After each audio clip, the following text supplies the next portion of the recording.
have suddenly been fulfilled, and we're looking at other scriptures now to be fulfilled. And the book of Revelation is being ever more opened up to its readers by God's Spirit, the Spirit of truth. But the spirit of Antichrist is here now upon this earth, and there is not one sphere of influence on this earth that it has not infiltrated. The Apostle John told the believers, every spirit that confesseth not that Jesus Christ is come in the flesh is not of God, and this is that spirit of Antichrist, whereof ye have heard that it should come, and even now already is it in the world. 1 John chapter 4, verse 3. Well, in this verse, John was not referring directly to the Antichrist himself, but to the spirit of Antichrist that was already working upon the earth at that time. The word Antichrist in Greek is Antichristos, which means Antichrist or instead of Christ, the real Christ. The spirit of Antichrist denies the very existence of the one true God. The Apostle John said, children, it is the last hour, and just as you heard that Antichrist is coming, even now many Antichrists have arisen. From this we know that it is the last hour, 1 John chapter 2, verse 18 in the NAS translation. Just as there were Antichrist, deceivers, seducers, false teachers at the time, people who denied that Jesus was the Messiah, the Son of God, there are many Antichrists today who recognize Jesus as a prophet, a good man, but do not acknowledge him as the Son of God. John said, who is a liar but he that denieth that Jesus is the Christ? He is Antichrist, that denieth the Father and the Son. 1 John chapter 2, verse 22. For thousands of years, the spirit of Antichrist has been working upon the earth.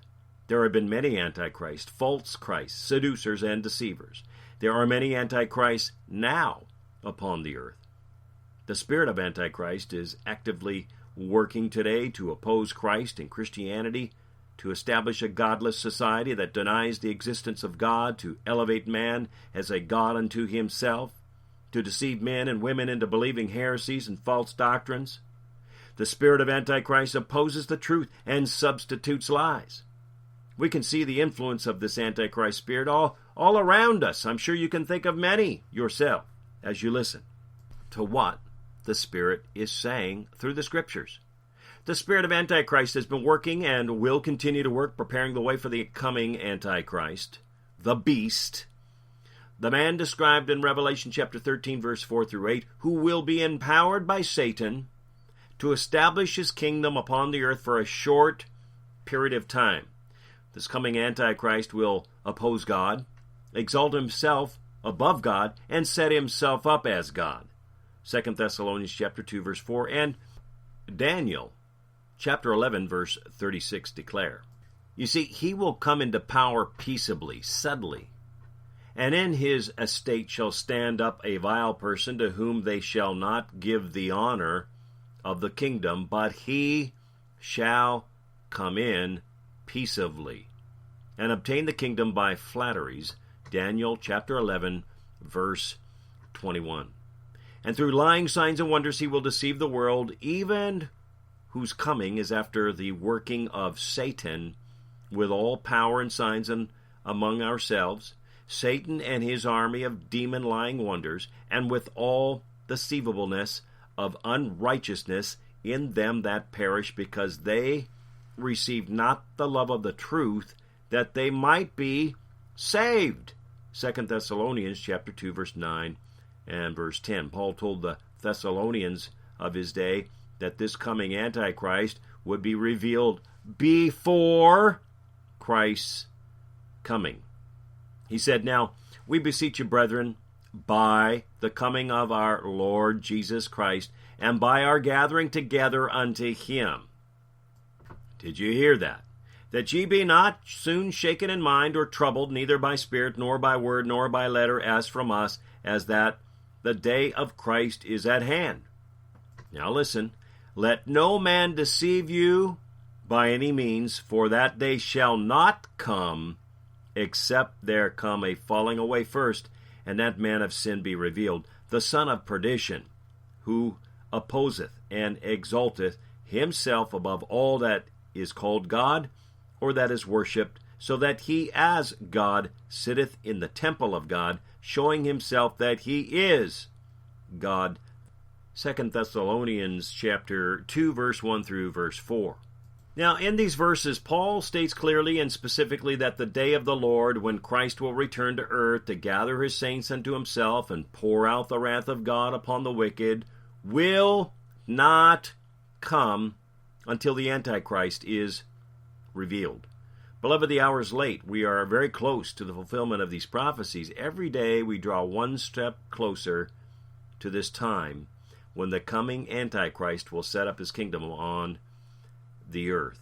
Every day we are one day nearer to that day when Christ is going to burst through the clouds and descend from heaven with a shout, with the voice of the archangel. The trumpet of God is going to blast through the air, and we are going to be caught up to meet him in the air. 1 Thessalonians chapter 4, verse 16.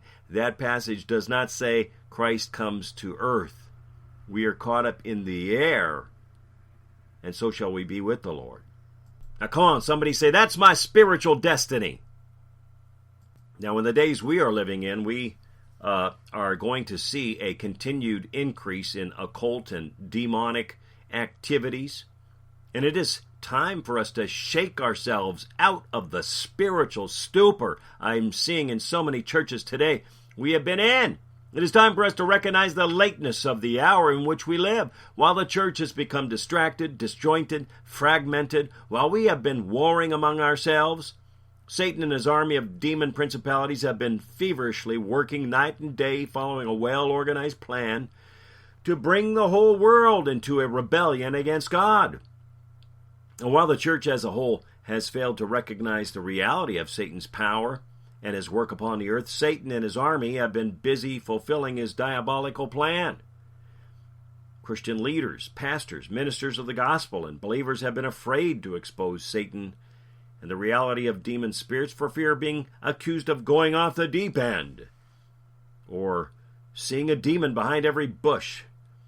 Satan and his demons have been busy multiplying and building his kingdom, preparing the way for the coming Antichrist.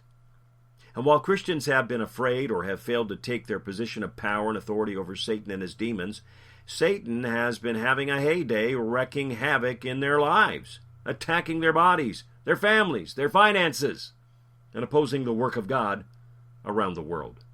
Listen, instead of a revival in a church, in so many places there's been a revival of Satanism and the occult. Satan and demon worship is not a new religion. As the Israelites became intermingled with the heathen nations, they were polluted and began to worship idol gods. There were even some who sacrificed their children to devils, and they served their idols, which were a snare unto them. Yea, they sacrificed their sons and their daughters unto devils, and shed innocent blood, even the blood of their sons and of their daughters, whom they sacrificed unto the idols of Canaan, and the land was polluted with blood. Psalm 106, verses 36 through 38.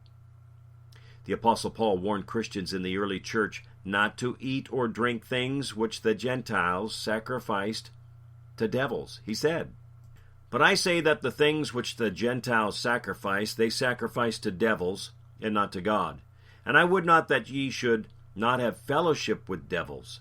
Ye cannot drink the cup of the Lord, and the cup of devils. Ye cannot be partakers of the Lord's table, and of the table of devils." 1 Corinthians chapter 10, verse 20 and verse 21. Well, church, throughout the ages, Satan has always had a counterfeit. Religion based upon idol gods, demon worship, magic, witchcraft, and the occult.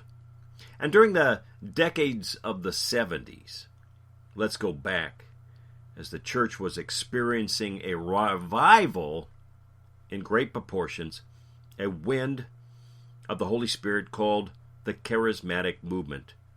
There was also a revival of the occult. And as we continue on here in this discussion, I'm going to show you how the occult revival has continued and will become more and more blatant to the point of acceptance by many. Because in these last days, we're going to see a tremendous growth in Satanism and the occult. Its influence will continue to spread into all phases of our society and will be recognized as an acceptable form of religion. We're going to see Satan rituals involving animal and human sacrifices. They will continue to increase. Satanic crimes related to Satan worship will increase. More and more witches and their covens will continue to come out of the closet, or out of the woods, out of the hiding, and will actively promote witchcraft and openly recruit others. There will be a growing number of occult-related movies and videos, which we all know is occurring today.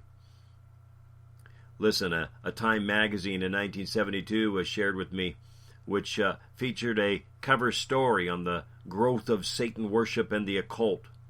Well, my friends, what about today? On the cover of the magazine was an interesting figure, and you can look this up online. I've seen in the spirit this man in a dark hood, but this included a satanic pentagram and a goat's head painted on it.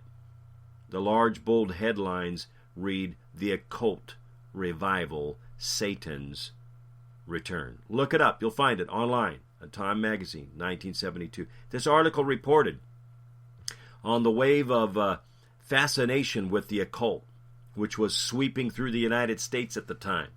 And you ought to read the article for yourself online. It reported on the increased popularity of occult bookshops and centers, teaching workshops on tarot card reading, palmistry, reincarnation, and astral projections. It pointed out the fact that major publishers had issued dozens of hard-covered books on the occult and parapsychology that past year. And since the introduction of the occult movie Rosemary's Baby in 1968, the article stated there had been a series of movies based on the occult. The author stated, but the interest goes beyond books and movies. A growing number of colleges across the United States are offering courses on aspects of the occult. In the early 70s, the church and the school of Wicca, one of the most active witchcraft movements in America, opened, and the school has been operating as a tax-exempt institution since 1972. And fast forward to today. In 2001, American Religious Identification Survey by the University of New York found that the Wicca was the country's fastest growing religion, with 134,000 adherents compared with 8,000 in 1990. This is what I'm talking about, folks. Now, the actual number may be greater, Miss Berger said. These are Wicca who actively practice witchcraft in the United States. And what do? They come into our churches. I've had them in my churches. I have confronted witches up in Canada pastoring. Friend, you'd better have the full armor of light on. There have been reports about finding sheep, cattle, and horses who had been slaughtered and their blood drained. Whenever you hear stories of this on the news, friends, begin to think. Okay?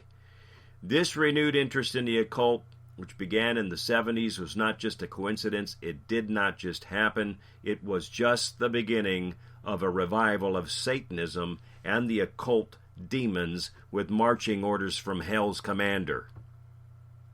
Well, it didn't stop there, because satanic crime will arise to greater heights in our time. I remember the story back in 1988 on a national talk show where several women gave their testimonies that they were kept by satanic cults to breed babies to sacrifice to Satan. In the 80s, number of occult and horror movies filled with violence and Satan